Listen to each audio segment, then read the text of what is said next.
فرض نماز کے بعد اجتماعی دعا، یعنی سارے لوگ مل کے اکٹھی جو دعا کرتے ہیں عام طور پر، اس کی کیا حیثیت یا حقیقت ہے؟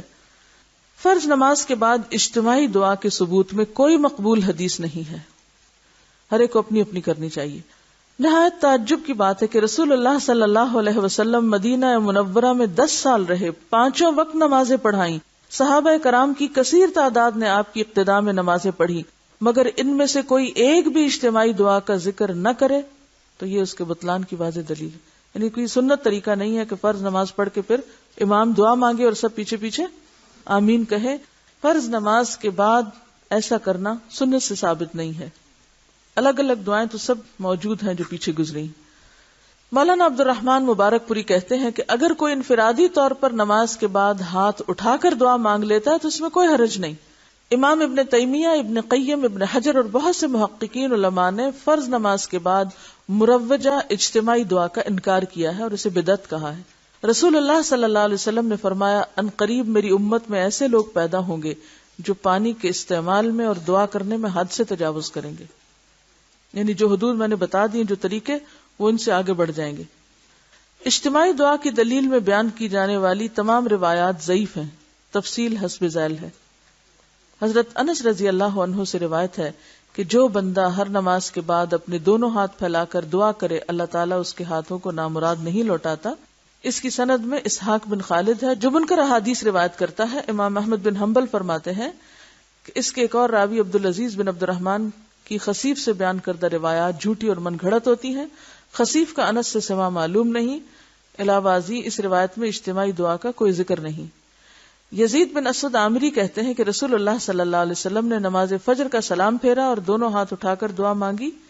اس حدیث کی سند حسن ہے، مگر عبید اللہ رحمانی مرحوم لکھتے ہیں کہ کتب احادیث کے اندر اصل حدیث میں ورفع یدیہ فدعا، دونوں ہاتھ اٹھا کر دعا مانگی کے الفاظ موجود نہیں ہیں۔ علاوہ ازیں اس میں بھی اجتماعی دعا کا ذکر نہیں۔ حضرت عبداللہ بن عمر اور عبداللہ بن زبیر دعا کرتے تھے اور آخر میں اپنی دونوں ہتھیلیاں اپنے منہ پر پھیرتے تھے۔ اس سلسلے میں پیش کی جانے والی تقریباً تمام روایات نہ صرف یہ کہ سخت ضعیف ہیں بلکہ ان میں اجتماعی دعا کا ذکر تک نہیں۔ بعض احادیث کا موقع و محل تو کچھ اور ہے، مگر انہیں زبردستی زیر بحث اجتماعی دعا کے ساتھ نتھی کر دیا گیا ہے، یعنی نماز کے بعد نہیں۔ کیا فرض نمازوں کے بعد ہاتھ اٹھا کر اجتماعی دعا کرنا بدعت ہے؟ اس سلسلے میں درج ذیل امور قابل غور ہیں۔ نمبر 1، ہاتھ اٹھا کر اجتماعی دعا کرنا ایک مستقل عبادت ہے جو غیر موقت ہے، کسی وقت بھی کی جا سکتی ہے، اور جن مواقع پر اس کا اہتمام کرنا سنت سے ثابت ہے انہی کو ترجیح دی جائے گی۔ یعنی ایک بات ہے نماز کے بعد اجتماعی دعا کرنا، اور ایک ہے نماز کے علاوہ کسی بھی وقت اجتماعی دعا کر لینا، اکٹھے دعا کر لینا۔ تو ان دو چیزوں میں فرق ہے۔ نماز کے بعد تو کوئی سنت نہیں ہے کہ اکٹھے مل کے اس طرح ہاتھ اٹھا کے دعا کی جائے، لیکن کسی اور موقع پر کی جا سکتی ہے، اور وہ غیر موقت، یعنی اس کا کوئی وقت مقرر نہیں ہے۔ ہاں، جو سنت میں اوقات ایسے ہمیں ملتے ہیں کہ جس میں صحابہ اور آپ نے اکٹھے دعا کی، ان مواقع کو پھر ترجیح دی جائے گی۔ ٹھیک ہے۔ نمبر 2، جو عبادت ہر وقت جائز ہو، اگر آپ اپنی سہولت کے لیے اسے کسی خاص وقت میں روزانہ کرنا چاہتے ہیں تو اصولی طور پر یہ بھی جائز ہے۔ ٹھیک ہے، یعنی جو عبادت کسی بھی وقت کی جا سکتی ہے، مثلا نفل پڑھے جا سکتے ہیں، دعا مانگی جا سکتی ہے ہاتھ اٹھا کے، ویسے تو اگر آپ اس کو خود اپنے ذاتی طور پر اس کی پابندی شروع کر دیں تو اس کی اجازت ہے۔ اس کی دلیل کیا ہے؟ اللہ تعالیٰ کا وہ عمل زیادہ محبوب ہے جس پر ہمیشگی کی جائے اگرچہ تھوڑا ہو، سمجھ گئے؟ لیکن کسی کے لیے یہ جائز نہیں کہ تمام جائز اوقات کو چھوڑ کر صرف ایک وقت کو عملاً فرض کا درجہ دے کر دوسرے مسلمانوں کو اس کا پابند بنائے، کیونکہ جب شریعت نے اس وقت کو مسلمانوں پر مقرر نہیں کیا تو یہ کیوں کرے؟ مثلاً اگر مختلف افراد روزانہ مختلف اوقات میں قرآن پاک کی مختلف صورتیں پڑھتے ہیں تو یہ عمل جائز ہوگا۔ کسی نے مجھے لکھ کے دیا میں ظہر کے بعد یہ صورت پڑھتی ہوں، عصر کے بعد، مغرب کے بعد، وہ اپنا ایک عمل ہے، اپنی ایک پابندی۔ جیسے آپ کو یہ کہا جا رہا ہے کہ یہ آیات جو اب آپ یاد کر رہے ہیں دن کی نمازوں میں اسے بار بار دہراتے رہیں تاکہ آپ یہ حفظ کا حصہ بھول نہ جائیں۔ اب آپ نے مقرر کر لیا میں فجر میں یہ پڑھوں گی، ظہر میں، عصر میں، مغرب میں، تو یہ آپ کا انفرادی عمل، آپ ایسا کر سکتے ہیں، ٹھیک ہے، لیکن آپ دوسروں کو پابند نہیں بنا سکتے۔ مطلب مجھے کوئی حق نہیں کہ میں آپ سب کو کہوں آج کے بعد آپ سب فجر کی نماز میں سورۃ البقرہ اتنی اور اتنی آیتیں پڑھا کریں۔ کیوں؟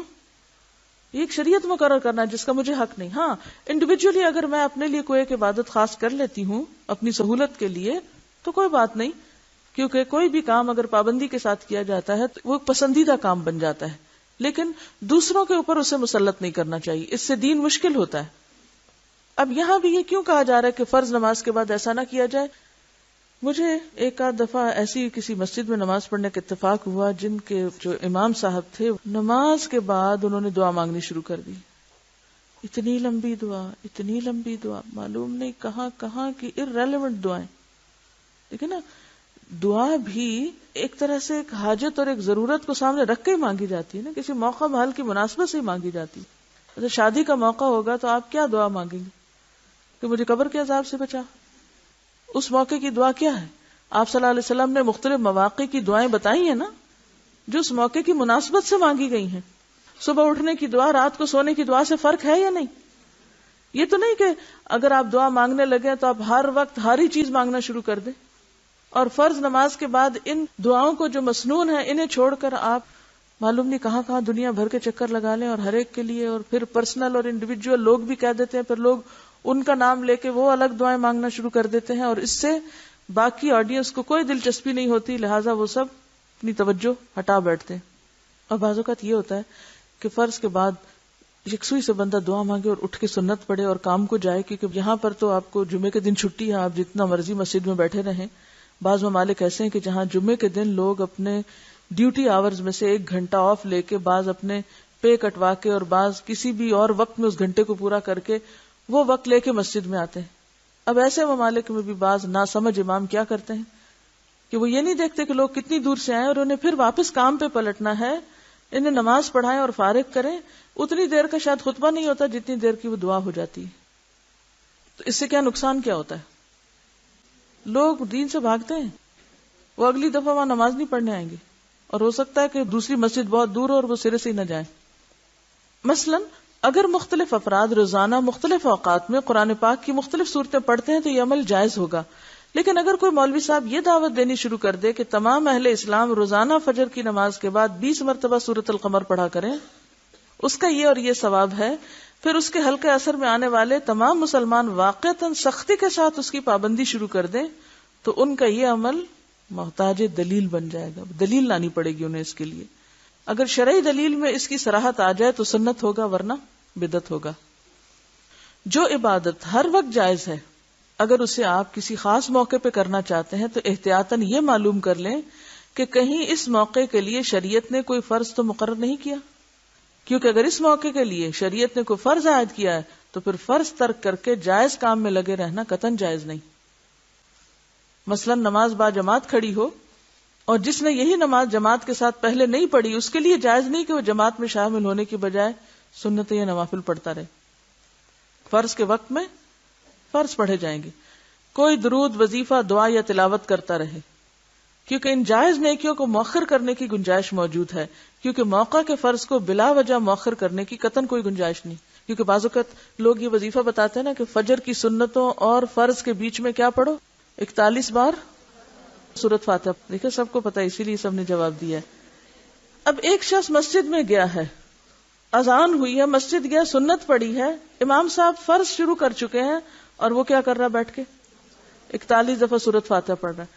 کیونکہ اس کو یہ پریشانی ہے کہ اگر میں نے یہ نہ پڑھا تو میرا کام نہیں ہونا، لہٰذا جماعت سے اگر نماز جاتی ہے تو کوئی نہیں، میں بعد میں اپنے فرض پڑھ لوں گا، لیکن یہ وظیفہ پورا کر لوں.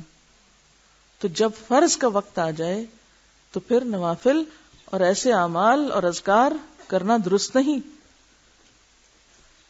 موقع کے فرض کو بلا وجہ مؤخر کرنے کی قطعاً کوئی گنجائش نہیں. اگر اس خاص موقع کے لیے شریعت نے کوئی سنت مقرر کر رکھی ہے تو بھی جائز کام کو چھوڑ کر سنت کو ترجیح دی جائے گی. اگرچہ سنت فرض نہیں، اسے کیا جائے تو بہت زیادہ ثواب ہے، اور اگر کسی وجہ سے کبھی چھوٹ جائے تو کوئی گناہ نہیں. مگر ایک موقع کی سنت کو جب ہمیشہ ترک کیا جائے گا تو گناہ لازم آئے گا، کیونکہ سنت چھوڑنے کے لیے نہیں، اپنانے کے لیے ہوتی ہے. اسے اپنانا ہی حب رسول کا تقاضا ہے، جبکہ اسے چھوڑے رکھنا اس سے بے رغبتی کی دلیل ہے کہ ہمیں کوئی انٹرسٹ نہیں ہے ان سنتوں سے.